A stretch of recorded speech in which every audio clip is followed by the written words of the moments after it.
চলতি মাসের 1 তারিখ কাকুলিয়া রোডে সশস্ত্র দুষ্কৃতীদের তাণ্ডবের ঘটনা ঘটেছিল। সেই ঘটনার 19 দিনের মাথাতেও এখনো অধরা মূল দুই অভিযুক্ত সোনা পাপ্পু এবং বাপি হালদার। কাকুলিয়া কাণ্ডে ধৃত 7 জনের 24 ফেব্রুয়ারি পর্যন্ত জেল হেফাজতের নির্দেশ দিয়েছে আদালত। ধৃতদের কাছ থেকে লোহার রড উদ্ধার হয়েছে। ধৃতরা পুলিশের গাড়ি ভাঙচুরের সঙ্গে সরাসরি জড়িত দাবি সরকারি আইনজীবী। গোলপার্কের কাছে কাকুলিয়া রোডে অশান্তির ঘটনায় এখনো অধরা মূল দুই অভিযুক্ত সোনা পাপ্পু ও বাপি হালদার। ঘটনার 19 দিন পেরিয়ে গেলেও কেন এখনো নাগাল পাচ্ছে না পুলিশ, প্রশ্ন তুলছেন প্রাক্তন পুলিশ কর্তাদেরই একাংশ। এদিকে কাকুলিয়ায় পুলিশের গাড়ি ভাঙচুরের ঘটনায় ধৃত 7 জনকে জেল হেফাজতে পাঠিয়েছে আলিপুর আদালত। বোমা, গুলি, ভাঙচুর, বেলাগাম তাণ্ডব। ফেব্রুয়ারির প্রথম সন্ধ্যায় এভাবেই তপ্ত হয়ে ওঠে গোলপার্কের কাছে কাকুলিয়া রোড। তারপর কেটে গেছে 19টি দিন। পুলিশ সূত্রে খবর, 1 ফেব্রুয়ারির ঘটনায় এখনো পর্যন্ত মোট 24 জনকে গ্রেফতার করা হলেও এখনো অধরা অশান্তির দুই মাথা, সোনা পাপ্পু ও বাপি হালদার। ঠিক কি হয়েছিল ওই দিন? পুলিশ সূত্রে খবর, কাকুলিয়া কাণ্ডে ব্যবসায়িক শত্রুতাকে কেন্দ্র করে বাপি হালদার ও সোনা পাপ্পুর গ্রুপের মধ্যে ঝামেলা শুরু হয়। অভিযোগ, সোনা পাপ্পু ঘনিষ্ঠ বাবু সোনা সহ প্রায় 40 থেকে 50 জন হামলা চালায় কাকুলিয়া রোডে। বাপি হালদার ও সোনা পাপ্পু গোষ্ঠীর দৌরাত্মে এলাকার বাসিন্দারা যে তটস্থ, তেমন উদাহরণ উঠে এসেছে স্থানীয়দের একাংশের বক্তব্যে। দলবল নিয়ে ছুরি চাকু বোম সব নিয়ে এখানে মারতে এসছে। সোনা পাপ্পু আগে ওই একটা ওপারে মার্ডার করেছিল, খুব বদমাশও। কাকুলিয়া কাণ্ডে মোট 3টি অভিযোগ দায়ের হয়, যার মধ্যে পুলিশের গাড়ি ভাঙচুরের ঘটনায় শতপ্রণোদিত মামলা করে পুলিশ। যে ঘটনায় জড়িত সন্দেহে 7 জনকে গ্রেফতার করে পুলিশ নিজেদের হেফাজতে নেয়। পাশাপাশি কাকুলিয়ায় বোমাবাজি তাণ্ডবের ঘটনায় গ্রেফতার করা হয় আরও 17 জনকে। কিন্তু দুই মূল অভিযুক্ত সোনা পাপ্পু ও বাপি হালদার কোথায়? তাদের এখনও গ্রেফতার করা গেল না কেন? ঘটনার দুদিনের মাথায় ফেসবুক লাইভ করে দেখা গিয়েছিল সোনা পাপ্পুকে। সোনা পাপ্পুর রবিবার দিন মাঘী পূর্ণিমা, নিজের বাড়িতে মাঘী পূর্ণিমা ছিল, মানে আমার বাড়িতে মাঘী পূর্ণিমা ছিল। সকাল থেকে পুজোয় বসেছিলাম উপবাস করে, রাত্রি 10:30 পর্যন্ত পুজো চলেছে। তো আমি সশরীরে আমার বাড়ির পুজোতে হাজির, সেখানে আমি ঝামেলা কি করে করতে যেতে পারি? যাকে ফেসবুক লাইভে দেখা যাচ্ছে সেই সোনা পাপ্পুর নাগাল পাচ্ছে না পুলিশ। অ্যারেস্ট হবে কি করে বলো? এরা তো শাসক দলের সঙ্গে সম্পৃক্ত একদম, কারণ এরা হচ্ছে শাসক দলের সম্পদ। সুতরাং পুলিশ প্রশাসন এই রকম ক্রুশিয়াল টাইমে on the eve of election, যারা এদের ভোট ব্যাংক, যারা এদের সম্পদ, তাদের কিছুতেই জেলের ভেতরে দেখতে চায় না। এটাকে বলে পলিটিকো ক্রিমিনো পুলিশ নেক্সাস। বৃহস্পতিবার কাকুলিয়ার পুলিশের গাড়ি ভাঙচুরের ঘটনায় পুলিশ হেফাজতে থাকা 7 জনকে আলিপুর আদালতে তোলা হয়। সেখানে সরকার পক্ষের আইনজীবীর তরফে অভিযোগ করা হয়, পুলিশ হেফাজতে থাকাকালীন ওই 7 জনের থেকে রড বাজেয়াপ্ত হয়েছে।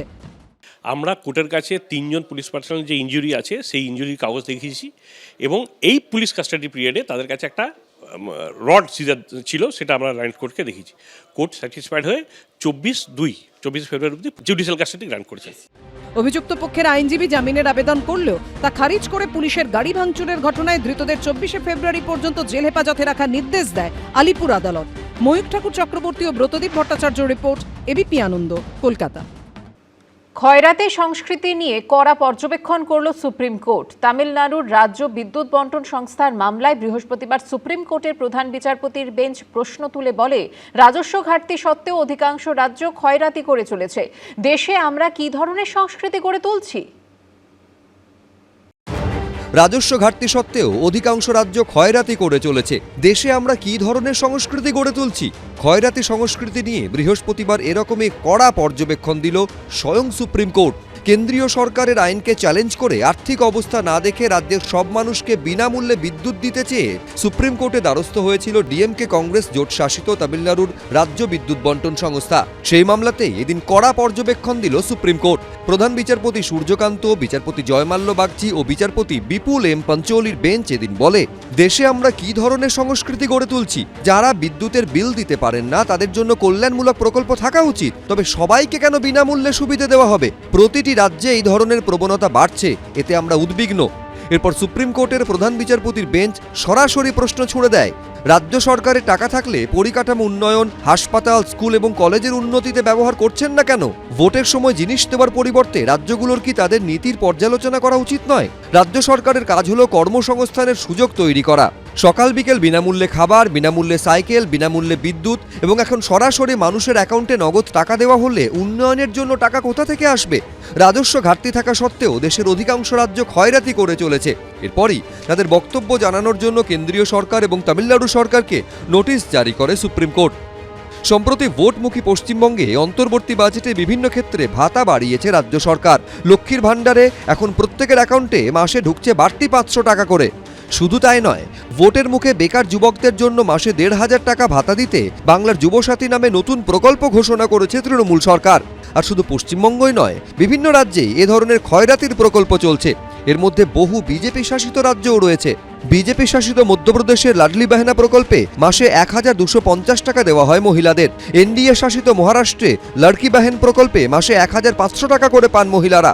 হরিয়ানায় লাড়ো লক্ষ্মী, দিল্লিতে মহিলা সমৃদ্ধি, ছত্তিশগড়ে মাতৃবন্দনা, অসমে অরুণোদয় প্রকল্পে মাসিক ভাতা পান মহিলারা। তামিলনাড়ুতেও মাগালির উর্মাই থোগাই প্রকল্পে মহিলারা মাসে 1,000 টাকা করে ভাতা পান। হিমাচল প্রদেশে পিয়ারি বাহেন সুখ সম্মান নিধি, কর্ণাটকে গৃহলক্ষ্মী, ঝাড়খণ্ডে মাইয়া সম্মানের মতো প্রকল্পে মহিলারা মাসিক ভাতা পান।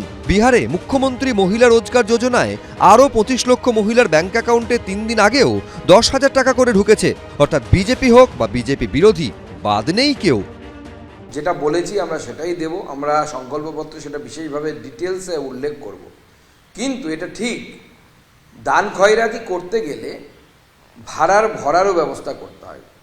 শুধু ইনকামিং আউটগোয়িং হবে, ইনকামিং হবে না, তাহলে পরে তো আপনার ভাড়া শূন্য হয়ে যাবে এবং আপনি ঋণগ্রস্ত হবেন, যেটা পশ্চিমবঙ্গের হয়েছে। ভারতীয় জনতা পার্টি এলে এটা হবে না, রেভিনিউ আসবে এবং সেখান থেকে আমরা আমাদের লক্ষ্মীর ভাণ্ডারের নাম যে আমরা যাকে অন্নপূর্ণা ভাণ্ডার দিয়েছি সেটা চালু করে যুবসাথী থেকে শুরু করে সমস্ত কিছু আমরা কন্টিনিউ করব। প্রান্তিক মানুষ যার কাছে কিছু নেই, তিনি এই টাকাটা হাতে পেলে তিনি হচ্ছে সেই টাকাটা যখন খরচা করেন, তার যখন ক্রয় ক্ষমতা বাড়ে, পারচেজিং পাওয়ার বাড়ে, এই ক্রয় ক্ষমতা বাড়লে ইকোনমিতে তার একটা সরাসরি এফেক্ট পড়ে। বিজেপির একাধিক রাজ্য মমতা বন্দ্যোপাধ্যায়ের এগুলো সব টুকলি করেছে। বাংলাদেশ ন্যাশনালিস্ট পার্টি যে ভোট জিতেছে তাতেও মমতা বন্দ্যোপাধ্যায়ের লক্ষ্মীর ভাণ্ডারের একেবারে কমপ্লিট রেসিপ্রোকেশন রয়েছে। গোটা পৃথিবীতে যদি ওই সম্পদ তো অল্প কিছু লোকের কাছে কেন্দ্রীভূত, সেখানে মানুষকে রিলিফ দেওয়াটা ওয়েলফেয়ার ইকোনমিক্সের একটা মডেল এবং আমাদের রাজ্যের সরকার মমতা বন্দ্যোপাধ্যায়ের নেতৃত্বে সেই ক্ষেত্রে বিপ্লব করেছেন। বিশেষজ্ঞদের মতে সাধারণ মানুষের হাতে নগদ পৌঁছে দেওয়ার সুফল যে ভোটে মেলে তা একাধিক রাজ্যের ভোটে বারবার প্রমাণিত।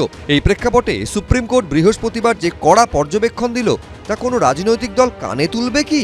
বিজেন্দ্র সিংহ, কৃষ্ণেন্দু অধিকারী, এবিপি আনন্দ। এবিপি আনন্দ, এগিয়ে থাকে, এগিয়ে রাখে।